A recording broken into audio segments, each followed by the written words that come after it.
ahead and cry. Let the anger out. But don't let go of hope, ma'am. He hasn't forgotten you. He found her crying by the road, knees in the dirt, hands clutching nothing but the dust that had swallowed her whole life. The sound wasn't loud. It was the kind of broken breath that comes when a person runs out of words to beg with. Cole Danner reined in his horse, the trail creaking beneath the weight of miles, and for a moment he thought about riding on.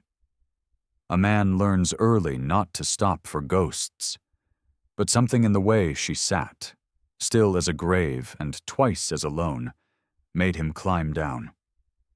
The sun was high, bleaching the world flat, heat rising off the road in soft waves. "Ma'am," he said quietly. No answer.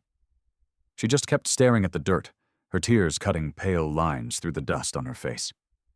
"You hurt?" he asked again. "Not the kind you can fix," she whispered. He saw then that her ring finger was bare, a pale band of skin marking where love used to live. "Your husband?" She nodded once. "Buried him yesterday. The preacher said the Lord gives and takes, but I think maybe he's just tired of me." Cole looked away, thumb grazing the edge of his hat. He'd seen the kind of grief that turned people mean, but hers wasn't mean.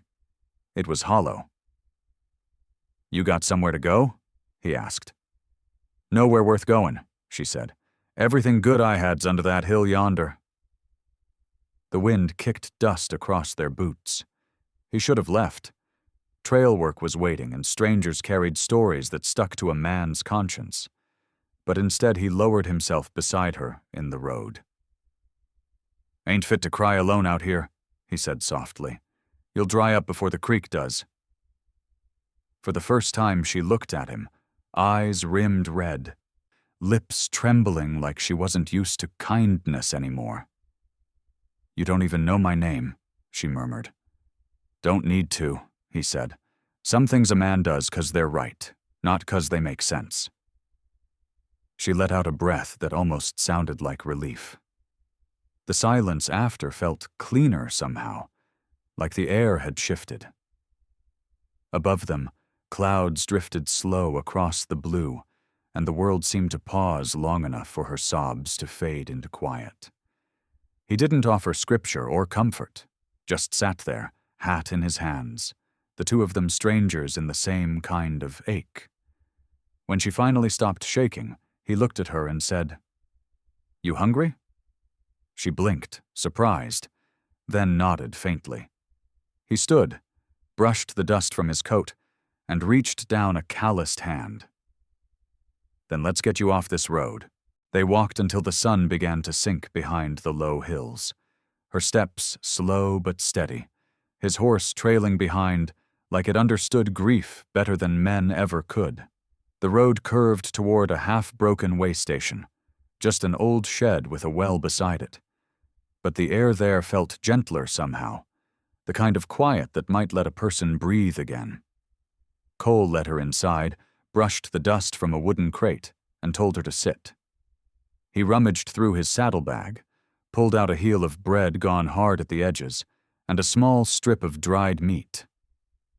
"Ain't much," he said, breaking the bread in two. She looked at the piece in her hand, like she wasn't sure it was meant for her. "I don't deserve your food," she whispered. "Ain't about deserve," he answered. "Just hunger." For a while they ate without speaking, the crunch of bread filling the hollow space between them. The sun dropped lower, turning the walls amber, and a breeze slipped through the gaps in the boards, carrying the faint smell of sage and rain. When she finally spoke, her voice was steadier. "You always stop for strangers?" "No," he said. "Just the ones crying by the road." She almost smiled at that, the corner of her mouth twitching before she hid it again. "Name's Nora," she said after a long pause. "Nora Hale." "Cole Danner," he replied. "Trail boss out of Laramie. Headed south for work till I saw you." She folded the bread wrapper between her fingers, eyes on the floor. "You ever lose someone, Mr. Danner?" "Everyone loses someone," he said quietly. But some losses talk louder. Mine won't shut up, she murmured. Every time I close my eyes, I see him gasping. And the preacher saying God's mercy don't always mean comfort. Cole nodded, jaw tight. Preachers say a lot. Ain't their fault if God don't show up on time. She stared at him then, really seeing him for the first time. The trail dust, the rough edges, the weariness that didn't belong to a man who'd only seen miles. You don't talk like a believer, she said softly. Used to, he replied. Then I started burying too many folks who prayed harder than me. They fell quiet again, but it wasn't empty now. Just fragile, like the hush after lightning when the world holds still. When darkness came, he pulled his bedroll from the corner and pushed it toward her. You sleep. I'll take first watch. From what? She asked. From whatever still hunts sorrow. She didn't argue. She just lay down, and when her breathing slowed, Cole sat by the open door, watching the stars gather, wondering how a woman with nothing left had somehow made the road feel less lonely than it ever had before. The next morning broke pale and cold. The sky washed clean from a night of light rain, and the world smelled of sage and new mud. Cole stirred the ashes in the fire pit and poured coffee grounds into a blackened pot, while the horse grazed nearby, tail flicking lazily. Nora sat a few yards off on the edge of the well, her hair loose from its pins, eyes fixed on the horizon where the clouds met the grass. She held her hands clasped in her lap, lips moving soundlessly. When Cole offered her the tin cup of coffee, she shook her head. You praying? He asked gently. Trying to, she said, voice thin. But the words won't come out right no more. Used to talk to him every morning. Now I just hear myself. He crouched near the fire, watching steam rise in soft curls. Maybe that's still something. Silence counts if your heart's honest. She looked at him, eyes hollow but steady. That's what my husband said when the fever took him. Told me God listens harder to silence than to fear. But I screamed anyway, and he didn't listen. Cole didn't have an answer. He reached into his coat, broke a biscuit in half, and handed it to her. Eat, he said simply. You'll think clearer with something in your stomach. She took it, though her hands trembled. You talk like you've lost your faith, she murmured. Maybe I just stopped blaming God for being human, he said. Men kill, lie, steal, and then ask him to fix what they broke. She studied him, surprised. You talk bold for a man who still bows his head before eating. He gave a small, tired smile. Habit and hope. Hard to quit both. The morning light softened around them. The air warm enough now that she pulled her shawl tighter, not from cold, but comfort. She glanced at the empty road stretching east. He was bringing me to Kansas to start a farm, she said. Said it'd be a place where the earth don't take more than it gives. Now I can't tell if I hate the land or the heaven that let it take him. Cole stood, dusting off his hands. Then maybe hate neither. Start with breathing. The rest'll wait. She frowned, but his tone left no room for pity. When she finished the biscuit, she whispered, You sure you don't mind me following you for a spell? Ain't following, he said. We're just walking the same hard road. She smiled then, faint but real, and when they started walking again, the wind at their backs carried more than dust. It carried the sound of two souls trying not to give up on heaven just yet. By dusk, they found shelter near a shallow creek where cottonwoods leaned over the water like tired sentries. Cole spotted smoke curling from a small cabin tucked between the trees. A lonely structure with a sagging roof and the weary look of a place that hadn't hosted laughter in years. Might be someone home, he said, adjusting his hat. Nora hesitated. If there's a woman, I'll ask her for bread. If it's a man, I'll wait outside. You won't wait in the cold, he replied, leading the horse closer. He knocked twice. No answer came but the creak of hinges as the door drifted open on its own. Inside smelled of pine and damp tobacco. The hearth held a bed of gray ash, cold but ready. "Empty," Cole said. "You sure?" Nora asked softly. "Sure enough." He stepped in, checked the corners, then waved her inside. She moved slow, looking around like she was trespassing in someone's prayers. He built a small fire, and the room brightened, shadows pulling back. Nora sat near the hearth, hands out to the warmth, her eyes reflecting the flame. "Feels strange," she murmured. "Sitting inside walls again." "Better than the road," he said. "Sometimes." She turned toward him. "You got a wife somewhere?" "Had," he said after a pause. "She took sick 3 winters back." "And you blamed God, too?" "Didn't have to," he answered.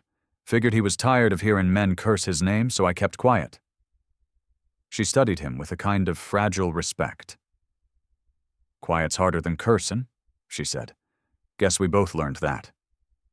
The fire snapped, sending sparks up the chimney. Cole found a tin of beans in the cupboard, heated it, and handed her a spoon. "Ain't fancy, but it'll fill us." She took a bite, smiled faintly. "Better than I hoped." He leaned against the doorframe, arms crossed, watching her eat, the way color returned to her face. The silence between them wasn't awkward now. It was tender, earned. When she finished, she wiped the spoon clean and said, "Maybe this is mercy, Mr. Danner. Not grand, not loud. Just a fire, a roof, and someone who don't walk away." He looked at her then, the glow of the flame catching the sadness still hiding behind her eyes. "Maybe that's all mercy ever was," he said. Outside, the creek murmured against the rocks, and somewhere beyond the trees, a coyote called, a sound lonely enough to make the walls feel sacred. Nora lay down near the fire, her breath slowing, and Cole sat awake long after, staring at the stars through the window cracks, wondering if heaven sometimes sent answers in the shape of tired strangers. Dawn came soft and silver, the kind of light that seeps rather than shines. The fire had burned down to coals, and Nora still slept near it, her face half lit, lips parted in a faint breath that sounded like peace struggling to learn its shape. Cole sat at the table, elbows on his knees, staring at the steam rising from the tin cup in his hands. He hadn't prayed in 3 years, not since his wife coughed her last beside a window that refused to open, but something about the way this woman slept, safe in a world that had betrayed her, made the habit stir again. He didn't bow his head. He just breathed deep and thought the words he couldn't say. "If you're still listening, don't look at me. Look at her." The thought surprised him enough that he almost smiled. When Nora stirred, he straightened, pretending to busy himself with the fire. "You been awake long?" she murmured. "Long enough to see the sun remember its job," he said. She rubbed her eyes, then sat up slowly. Dreamed of him again. He was planting seed like he used to, only this time the field was green clear to the river. Woke up crying 'cause it looked like heaven. "Maybe that's what heaven is," he said softly. "All the work we never got to finish." She watched him pour coffee, then tilted her head. "You sound like a man who still believes." "I sound like a man who wants to," he replied. He handed her a cup. Their fingers brushed, and she didn't pull away. For a moment, neither spoke. The sound of the creek outside filled the space between them. "I figure," she said finally, "if I can still be angry at God, maybe I ain't done with him yet." "Anger's just another kind of talkin'," he said. "At least he knows you're still here." She nodded, tears slipping down but not breaking her voice. "I keep thinking of the things I never told my husband, like how I wasn't scared to die, just scared to stay without him." Cole knelt beside her then, not to comfort, just to listen. "He heard you," he said. "You said it every time you kept living." She looked at him, startled by the steadiness in his tone. The light through the window turned gold and rested on her hands. "You talk like a preacher without a pulpit," she whispered. He chuckled. "Preachers talk for God. I just try not to interrupt him." For the first time, she smiled and it reached her eyes. The room seemed warmer, the air easier to breathe. When he stepped outside a moment later, the breeze lifted the edge of his hat, and he realized his lips had been moving again. Silent but sure, the way a man prays when he's not yet ready to admit he's doing it. By late afternoon, they reached the edge of Ash Hollow, a dust-bitten town of 2 streets and too many eyes. Cole needed supplies, and Nora wanted nothing more than to disappear, but he promised it would be quick. "We'll get what we need and keep to ourselves," he said.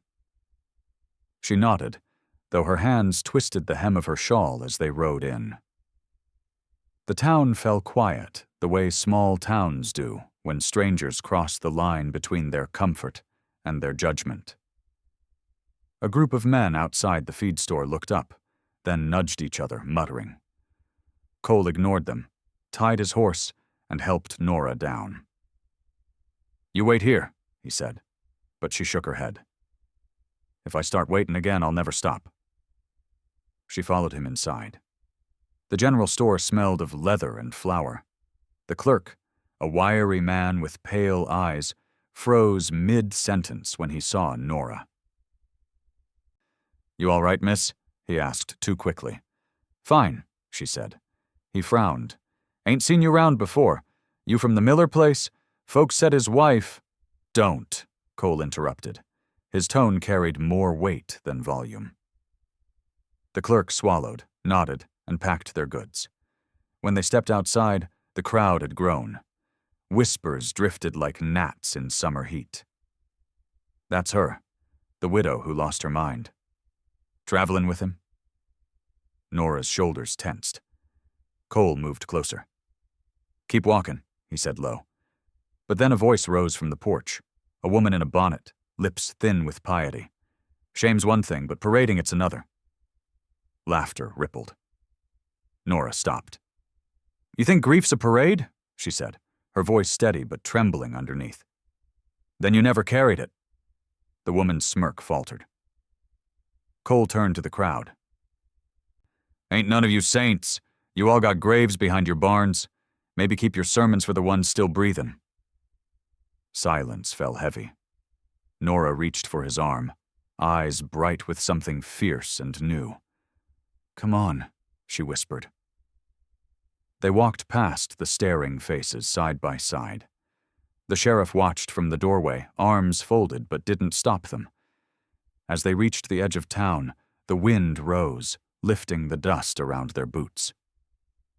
"You shouldn't have spoke up," she said softly. "You just made their hate my shadow." He looked at her, eyes hard but kind. "Then I'll walk in it with you." She met his gaze, and for the first time since her husband's death, her lips curved not from sorrow, but from strength.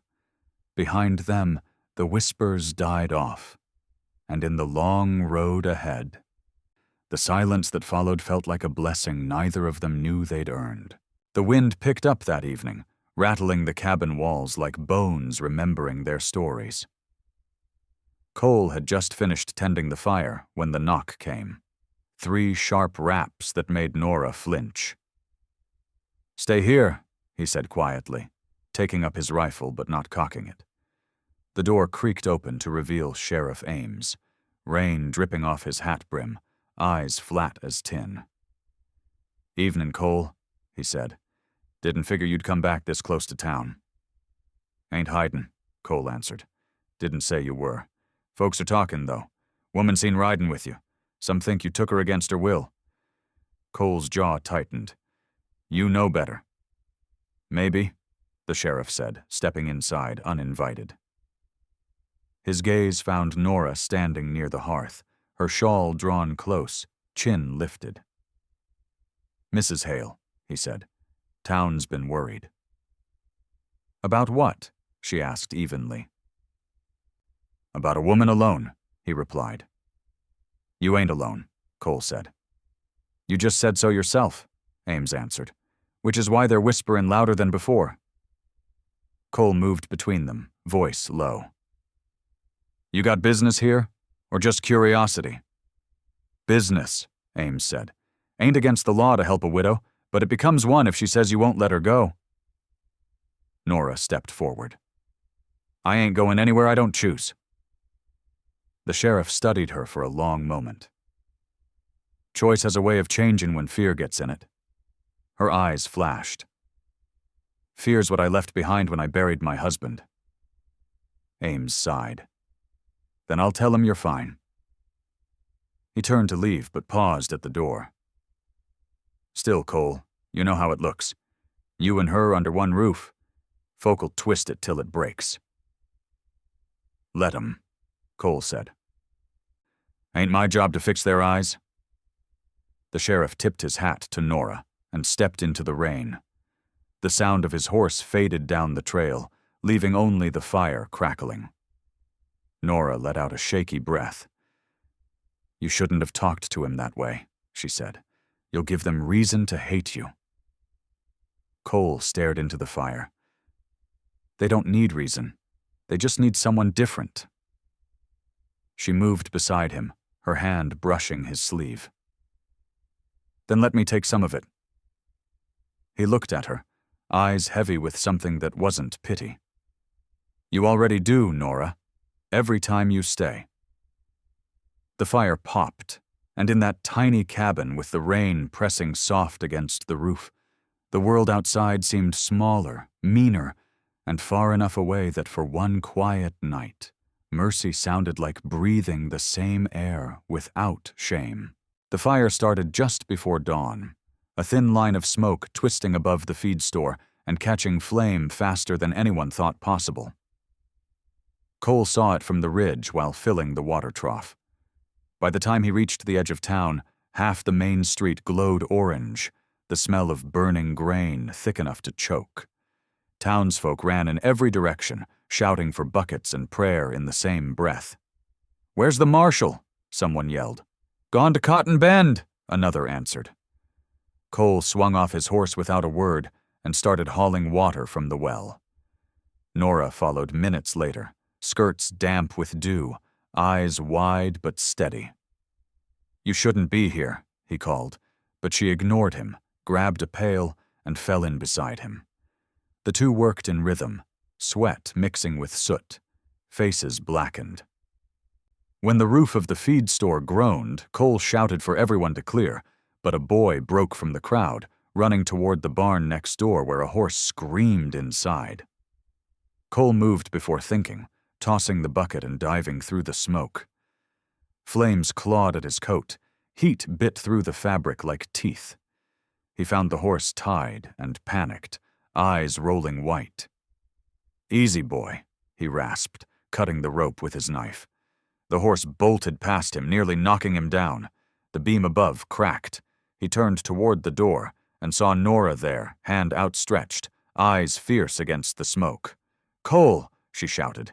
He stumbled through, coughing hard. She caught his arm, dragged him clear as the roof caved behind them. The town fell silent for one stunned breath, then erupted in relief. Someone yelled, "He's alive!" Another cried, "God bless 'em both!" But not all faces held joy. The woman from the porch, the one who'd called Nora shameless, whispered to her neighbor, "Sin always brings fire." Nora heard it, straightened, and met her eyes across the chaos. "Then I reckon heaven burns brighter for the innocent," she said, voice shaking but loud enough to carry. Cole turned to her. Ash streaked across his face, and for a heartbeat the crowd saw what they hadn't before. Not scandal, but two broken souls who had kept each other alive. The sheriff raised a hand. "They saved your town. Let the talk end here." A few nodded. Others looked away. When the flames finally died, Cole leaned against the well, chest heaving, and Nora pressed a damp rag to his forehead. "Told you not to come," he whispered. She smiled through tears. "Told you I don't listen well." The town lay quiet after the fire, roofs blackened, air heavy with the scent of wet ash. For the first time in months, Ash Hollow felt humbled. The same people who once whispered now nodded stiffly as Nora passed, some in thanks, others in shame. Cole spent the morning hauling debris from the feed store ruins, his shirt torn, hands raw. But every time he looked toward the cabin on the ridge, he felt the pull of something he didn't know how to name. That evening, when the sun slipped low, he returned to find her sitting by the table, candlelight trembling over a piece of paper. "Didn't know you could write," he said. "Didn't think I could either," she answered, setting the pen down. The page was covered in small, careful lines, ink blotched near the bottom where a tear had fallen. "It's a letter," she said quietly. "To my husband." Cole hesitated. "You want to read it?" "No," she whispered. "But I need someone to hear it." She took a breath. "I told him I forgave him for leaving me. I told him the field's still green in my dreams. And I told him that a stranger sat by the road one day till I remembered how to breathe." She looked up then, eyes shining. "And that I don't hate God no more." Cole swallowed hard, his throat tight. "You think he heard?" "If heaven's real, he did," she said. "And if it ain't, maybe this is enough." She folded the paper, laid it in the fire, and watched it burn, her face soft in the glow. "That was your prayer," he murmured. "Maybe," she said. "Or maybe it was yours." He shook his head, smiling faintly. Mine still stuck somewhere between sin and silence. She reached across the table, placed her hand over his. "Then let's leave it there for now." The touch lingered, not as confession, not as promise, just understanding. Outside, frogs began to sing by the creek, and the wind that slipped through the cracks carried the smell of rain without the storm. "You stayin'?" she asked after a while. "For a bit," he said, "till you remember what peace feels like." She smiled, faint but sure. "Think I just did." The candle burned low, and as its flame dimmed, Cole realized she wasn't the only one who'd found forgiveness tonight. It had found him, too, in the quiet company of a woman who'd once cried by the road and now carried grace in her hands. By summer, the prairie had turned gold again. The same road that once held her tears now lying quiet beneath the sky, patient as if it had been waiting for their footsteps. The cabin had new boards on its roof, fresh paint on the door, and a small garden that Nora tended each morning, her hands steady, her shoulders no longer bowed beneath invisible weight. Cole came and went with the seasons, driving cattle for pay, always returning with dust on his boots and stories from towns that didn't know his name. He never stayed gone long. On this evening the air smelled of wheat and rain, the sun a pale coin behind thin clouds. Nora was on the porch, sewing by the last of the light when he rode in. "Didn't think you'd be back before harvest," she said. He dismounted, smiling faintly. "Work finished early. Guess God's been merciful." "Guess you're starting to believe again," she teased. "Maybe," he said. "Or maybe I'm just learning what mercy looks like." He set his hat on the rail, hands rough and scarred, eyes soft. "You ever think about leaving this place?" "Not anymore," she said. "The road's got enough ghosts. I reckon I'll let it keep 'em." She looked up at him then, and the silence between them carried the whole journey they'd walked, dust and tears and the kind of forgiveness that doesn't come cheap. He sat beside her, the boards creaking under his weight. "You still hate God?" he asked quietly. She smiled, setting her sewing aside. No, I think he just speaks slower than I do. He laughed, a deep, tired sound that felt like healing. When darkness came, they lit the lantern and watched the fields shimmer under the first touch of stars. The world hadn't changed much. There were still hard men, long winters, and prayers that went unanswered. But something in them had. Cole reached for his coat, pulling from the pocket a small wooden cross he'd whittled on the trail. He set it on the porch rail between them. Don't need a church to use it, he said. Just a place that remembers why you knelt. She touched it lightly, her eyes bright. Then I reckon we're already there. A breeze moved through the grass, soft and endless, carrying the smell of sage and rain. Somewhere out on that long road, the dust lifted, as if the earth itself had finally exhaled, and for the first time since loss had bound them, the cowboy and the widow sat still, neither praying nor weeping, just thankful for the quiet that love leaves behind. Please like, share, and subscribe to support more true-hearted frontier stories on Echoes of the West. If you had found her crying by that road, would you have ridden on or sat down beside her too? Tell us in the comments.